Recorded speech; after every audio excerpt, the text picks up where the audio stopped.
Hello, I'm Stuart Eglin. I'm Director of NHS R&D Northwest. This is the second podcast series. In the first series, we interviewed people who are research leaders here in the northwest of England, and we called that the Research Champions.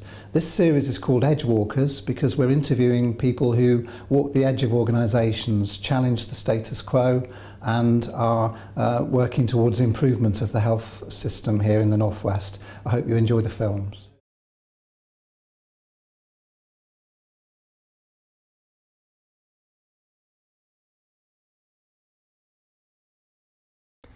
Well, yes. So I've challenged everybody from governments to my bosses to people that I personally have good relationships with.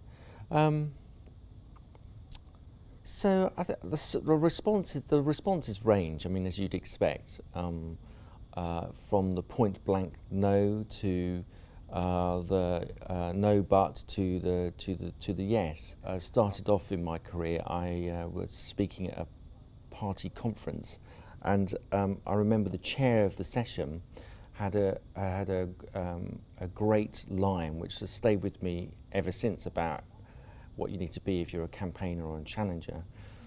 And she said you need to be positive, so you constantly need to be putting forward solutions and ways forward. You need to be persistent, so you have to be that little terrier that never lets go of the issue, and find new ways of tackling the issue and presenting the issue, and really listen to your audience, because sometimes the rejection is purely through misunderstanding. And so listening to that audience and flexing and thinking about how you tackle the debate is really, really important. And then you've got to be, you have to be patient.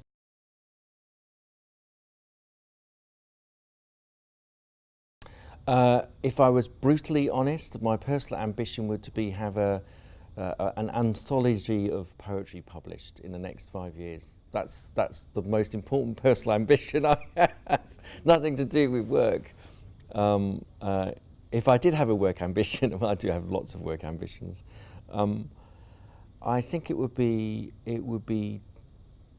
probably a couple of things. One is I'd like to see a bringing together of the international community of people who are involved, public people who are involved, citizens who are involved in research across the world. I think there's a growing global community, and I'd love to see that come together in some way, in a stronger way. We need to reach out to ethnic minorities, the new groups of people who are coming into the country, and if we don't do that, then we're not going to have relevant research. We're not going to have research that's going to reach out and meet unmet need. So I think those are the two things that I professionally have an ambition around.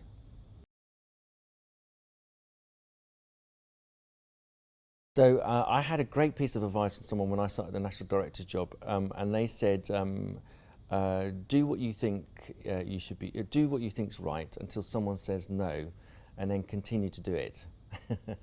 So my advice would be a little bit along the lines of some of the other things I've said during the course of the interview, is to, if you are challenging, if you are trying to remove boundaries, go in expecting that you will be rebuffed on more than one occasion.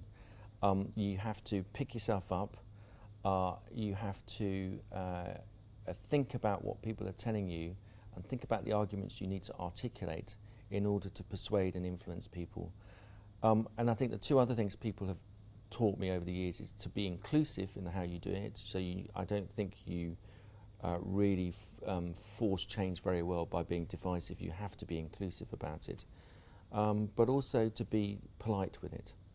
Politeness goes a really long way, particularly in the sorts of areas of debate that we have. I don't mind people standing up in meetings and challenging me that what I'm saying is wrong, but they've immediately lost the argument if they're not they're not polite and they don't respect the values and principles that are happening in that room. So I think those are sorts of advice I would give to people.